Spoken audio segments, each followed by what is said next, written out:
श्री शिवाय नमस्तुभ्यम प्रिय दोस्तों। 6 जून निर्जला एकादशी के दिन चुपचाप गाय को खिला दें। एक छोटी सी चीज 1 महीने के अंदर करोड़पति बन जाओगे। नमस्कार दोस्तों, स्वागत है आपका दा मतंग वास्तु चैनल में। आज हम आपको ऐसी दुर्लभ जानकारी बताने जा रहे हैं। निर्जला एकादशी के दिन गाय को एक चीज खिला देते हो तो आपकी जन्मों जन्मांतर की गरीबी हमेशा के लिए समाप्त हो जाएंगी। वास्तव में अगर आप निर्जला एकादशी के दिन अगर आप यह उपाय कर लेते हो तो यकीनन आप पर श्री हरि विष्णु और माता लक्ष्मी की असीम कृपा होगी और आप धनवान बन जाओगे। आप धनवान ना बने तो मुझे बताना दोस्तों, मैं सौगंध खाता हूं। बस जो उपाय आपको बताया जाए वह उपाय कर लेना। चलिए जानते हैं। निर्जला एकादशी के दिन चुपचाप गाय को खिला दें।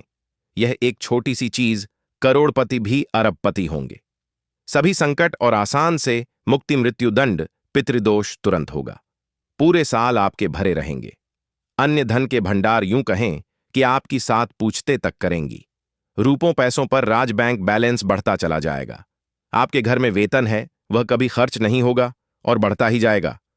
सभी दुख दर्द संकट कष्ट दूर हो जाएंगे दूर और सभी सुख आपके कदमों में आ जाएंगे। सभी सुख आपके कदम चूमेगी। यदि आप यह एक छोटी और खास चीज चुपचाप गाय को खिला देते हैं तो तत्काल गरीबी आपके जीवन से खत्म हो जाएगी। योग से राजा बन जाता है और 33 कोटि देवी देवताओं को धारण करने वाली गौ माता की असीम कृपा व्यक्ति पर आजीवन बसती है। व्यक्ति के घर में कभी भी अन्य धन वस्त्र की कमी नहीं होती। अन्य धन के भंडार व्यक्ति के घर में भरे रहते हैं। निर्जला एकादशी के दिन गाय का यह उपाय करने से व्यक्ति के जीवन से तत्काल गरीबी खत्म हो जाती है। तो दोस्तों, कौन कौन से बेगौ माता से जुड़े खास और महत्वपूर्ण उपाय हैं जिन्हें यदि निर्जला एकादशी के दिन कर लेते हैं? तो दोस्तों, गाय का उपाय बताने से पहले मैं आपको निर्जला एकादशी पूजा के बारे में थोड़ा सा जानकारी दे देता हूं कि निर्जला एकादशी कब है और इस महीने में किस तारीख को है। 6 या 7 जून तो इस वर्ष निर्जला एकादशी 6 जून 2025 को पड़ रही है। निर्जला एकादशी के दिन आपको पवित्र नदी में स्नान करना है। इस दिन सभी भक्तजन श्री हरि विष्णु तथा माता लक्ष्मी की पूजा करने के साथ साथ गौ माता की पूजा अवश्य ही करते हैं और गौ माता को कुछ ना कुछ जरूर ही खिलते हैं। इससे मनुष्य के जन्मों जन्म अंतर की गरीबी हमेशा के लिए नष्ट हो जाते हैं। दोस्तों, जिस दिन का इंतजार दुनिया भर के हर पंडित, एस्ट्रोलॉजर और हर हिंदू भाई हैं को रहता है, वह दिन अब आ गया है। दोस्तों, आपकी जानकारी के लिए बता दें, हिंदू धर्म में निर्जला एकादशी बहुत ही धूमधाम से मनाई जाती है। महिलाएं बिना जल ग्रहण किया निर्जला एकादशी का व्रत रखती हैं और इसमें सबसे पहले भगवान विष्णु की पूजा की जाती है, माता तुलसी की पूजा की जाती है, देवी देवताओं की पूजा की जाती है और जो भोग बनाया जाता है वह विष्णु और माता लक्ष्मी और उनकी विधि विधान से पूजा की जाती है। गौ माता की पूजा की जाती है। लेकिन इनमें सबसे ज्यादा महत्व निर्जला एकादशी का माना जाता है। शास्त्रों में, वेद पुराणों में साफ साफ लिखा हुआ निर्जला एकादशी के दिन श्री हरि विष्णु और माता लक्ष्मी जी का आशीर्वाद प्राप्त करने का सबसे सुनहरा दिन होता है। इस दिन भगवान विष्णु, माता लक्ष्मी जी बहुत ही ज्यादा प्रसन्न मुद्रा में होते हैं और अपने दोनों हाथों से अपने भक्तों पर कृपा बरसाते हैं। एक तरफ दोस्तों मान्यता है, निर्जला एकादशी के दिन जो सूर्य होता है वह अन्य दिनों के मुकाबले सबसे ज्यादा प्रकाशमान होता है। निर्जला एकादशी के दिन सूर्य देवता को आगे दिया जाता है। महिलाएं निर्जला एकादशी का व्रत पूर्ण जन्म में किए हुए पापों से मुक्ति पाने के लिए निर्जला व्रत रखती हैं।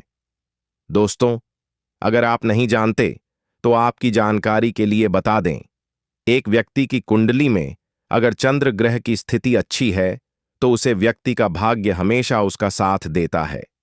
वह व्यक्ति जिस कार्य को भी शुरू करता है उसे कार्य में उसको सफलता प्राप्त होती है।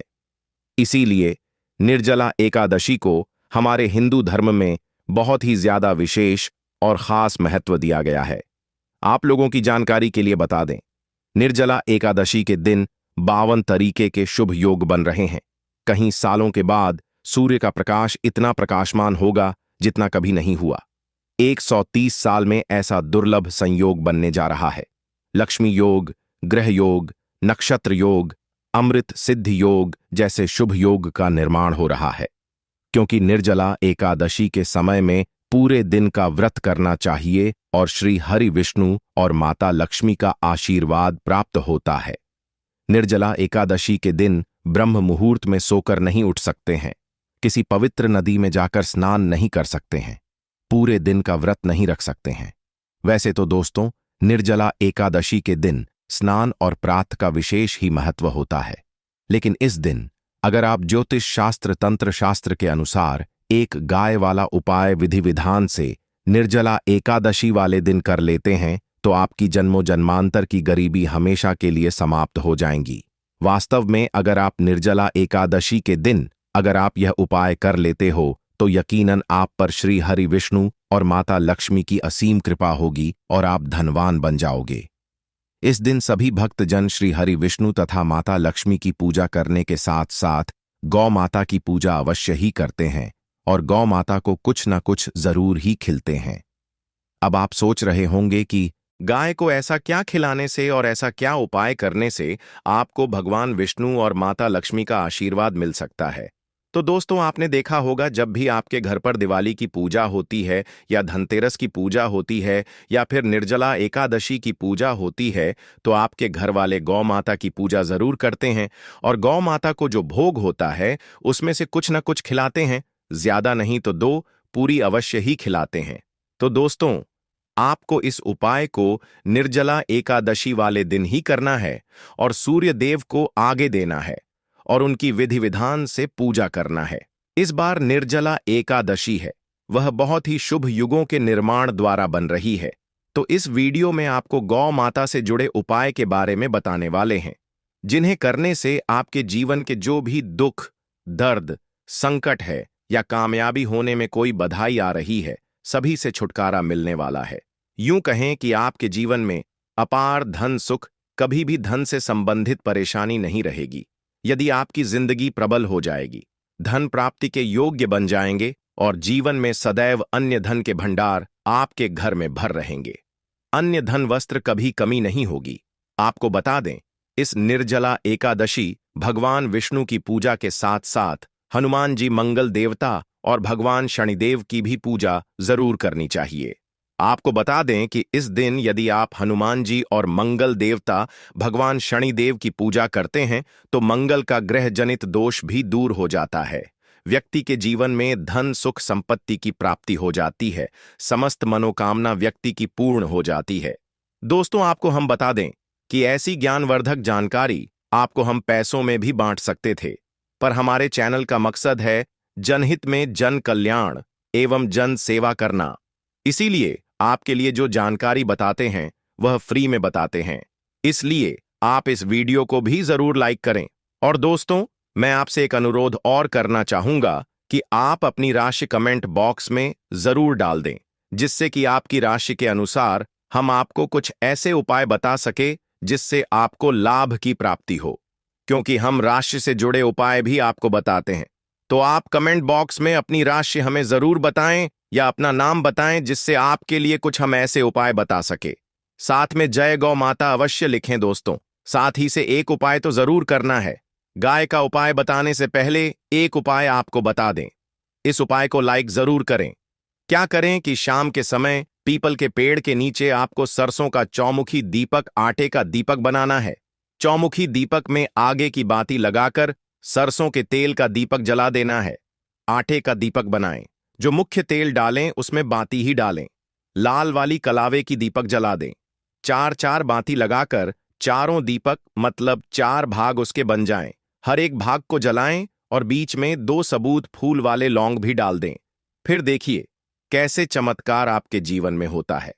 शाम के समय जलाकर उसे छोड़ें, मनोकामना मांगकर छोड़ दें।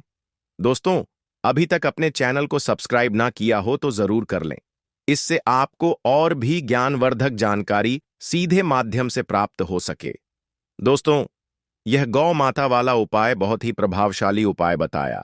मैंने आपको इस उपाय को जरूर करें। बहुत ही लाभकारी उपाय बताया है, बहुत ही आपको लाभ देगा यह उपाय। और अब बात करें गौ माता से जुड़े कौन कौन से उपाय आपको इस दिन मतलब गाय से जुड़े जिन्हें करने से व्यक्ति को 7 पीढ़ियों तक बैंक बैलेंस की कमी नहीं होती। दुख, दर्द, संकट, कष्ट दूर हो जाते हैं और सभी सुख व्यक्ति के कदमों में आ जाते हैं। तो दोस्तों, निर्जला एकादशी के दिन आपको भगवान विष्णु माता, लक्ष्मी माता की विधि विधान से पूजा करना है और उसी के साथ गौ माता की पूजा अवश्य करना है। और गौ माता को जो भोग निर्जला एकादशी पूजा के लिए बनाया गया था, उसे भोग से 2 पूरी जरूर ही खिला देनी है। सूखी पूरी नहीं खिलाना है।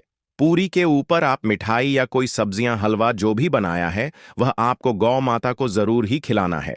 दोस्तों, हर एक और मांगलिक काम में गौ माता या उनसे जुड़ी चीज जैसे गाय का गोबर, गोमूत्र, गाय का दूध अथवा गाय के दूध से बना घी जरूर शामिल करें।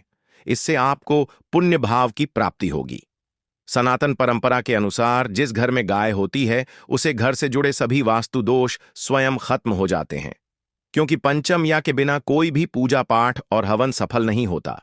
दोस्तों, महीने में एक बार हो सके तो परिवार सहित एक बार गौशाला जाने का नियम जरूर बनाएं और हो सके तो गायों को हरा चारा जरूर खिलाएं, जिससे सभी वास्तु दोस्त शांत हो जाते हैं। दोस्तों, आपका प्रिय चैनल कभी किसी को भी गलत जानकारी नहीं देगा और इनसे जुड़े दोषों का निदान हो जाता है। गर्मियों में गौ माता को पानी पिलाएं और सर्दी में गौ माता को गुड़ जरूर खिलाएं। ध्यान रखें कि निर्जला एकादशी वाले दिन गौ माता को गुड़ जरूर ही खिलाना है। गर्मियों में गाय को गोदना खिलाए। अनेक देवी देवताओं को अपने शरीर पर धारण करने वाली गौ माता से जुड़े कई शुभ और अशुभ संकेत भी होते हैं। मतलब गाय का दूध दौड़ते समय यदि गाय ठोकर मार दें और सारा दूध बिखर जाए तो अपशगुन होता है। यदि कोई यात्रा पर निकल रहा हो और गाय अपने बछड़े को दूध पिलाती सामने आ जाए तो निश्चित रूप से कि यात्रा के लिए आप निकले हैं। वह यात्रा आपकी जरूर ही सफल होगी और वह जिसके लिए आप निकले हैं वह जरूर ही पूर्ण यात्रा पर जाते समय गाय की आवाज आना और रात्रि में गाय की हुंकार करना भी शुभ होता है। दोस्तों, साथ ही साथ गाय के साथ आप भूल कर भी यह काम ना करें, अन्यथा मिलता है। जी हां दोस्तों, गाय को राष्ट्रीय पशु बनाए जाने और इन्हें मौलिक अधिकार दिए जाने की बात हो रही है तो सवाल उठता है, गाय संस्कृति का अहम हिस्सा है, तभी गाय के साथ लोग खराब व्यवहार कैसे कर लेते हैं और जैसे ही दूध देना बंद कर देती है तो लोग इन्हें उनकी किस्मत पर छोड़ देते हैं, सड़कों पर और गलियों में भटकने के लिए। ऐसे में गौवंश जीवन को कोई डंडे मारता है तो कोई उन पर पानी डाल देता है। कई बार लग जाती है तो कभी बीमार होकर बेचारी गाय दम तोड़ देती है। ऐसे में जरूरत है इन बातों को जानने की। गाय को लेकर शास्त्रों में क्या कहा गया है, आपको कैसा व्यवहार करना चाहिए। क्या दोस्तों, गाय को कभी भी मारना पीटना नहीं चाहिए। शास्त्रों में गाय को माता का दर्जा दिया गया है। गाय को मारने वाला माता को मारने पीटने वाले के समान पाप का भाग्य समझा जाता है। नरक लोक में वर्षों तक कष्ट भोगना पड़ता है। अगले जन्म पशु योनि में मिलता है कि गौतम मुनि ने गलती से गाय को डंडा मार दिया था, जिस गाय की मृत्यु हो गई थी, और इस पाप से मुक्ति के लिए इन्हें वर्षों तक तपस्या करनी पड़ी। इसलिए यह निर्जला एकादशी भगवान श्री कृष्ण जी ने बैल स्वरूप में आए वृद्ध आश्रम का वध कर दिया था, जिससे मुक्ति के लिए भगवान श्री कृष्ण को संपूर्ण तीर्थ को एक कुंड में बुलाना पड़ा और इस कुंड में स्नान से वह पाप मुक्त हो गए थे। यह दोस्तों साथ ही साथ पानी पी रही गाय को भागते हैं, वह घोर पापी के भंग बनाकर होते हैं। ऐसे लोग घर आप से मुक्त होकर स्वर्ग पाए जाते हैं और बड़े ही धनवान कल में जन्म लेकर सुख भोगते हैं।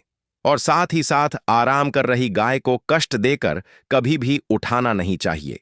वह जन्म में किए गए जाने अनजाने में पापों से मुक्ति हो जाती है और गोलोक में स्थान पाते हैं। गाय को डंडा मारकर उठना, पानी डालकर उठाने से मनुष्य पाप का भागी बनता है और अगले जन्म में उसे दर दर भटकना पड़ता है। और साथ ही साथ शास्त्रों में बताया गया है, जो लोग गाय की सेवा करते हैं और उनका भोजन खिलाते हैं और उनकी परवरिश अच्छी तरह से कहते हैं, तो वह लोगों के जीवन की सभी इच्छाएं पूर्ति होती हैं। गाय के बछड़े से बचा हुआ दूध ही मनुष्य को लेना चाहिए, परंतु कुछ लोग एक बार गाय को धो लेने बाद फिर से बछड़े के लिए बचा हुआ दूध भी धो लेते हैं। ऐसा करना घोर पाप कहा जाता है। ऐसे दूध को धोने वाला और ग्रहण भी बन जाते हैं।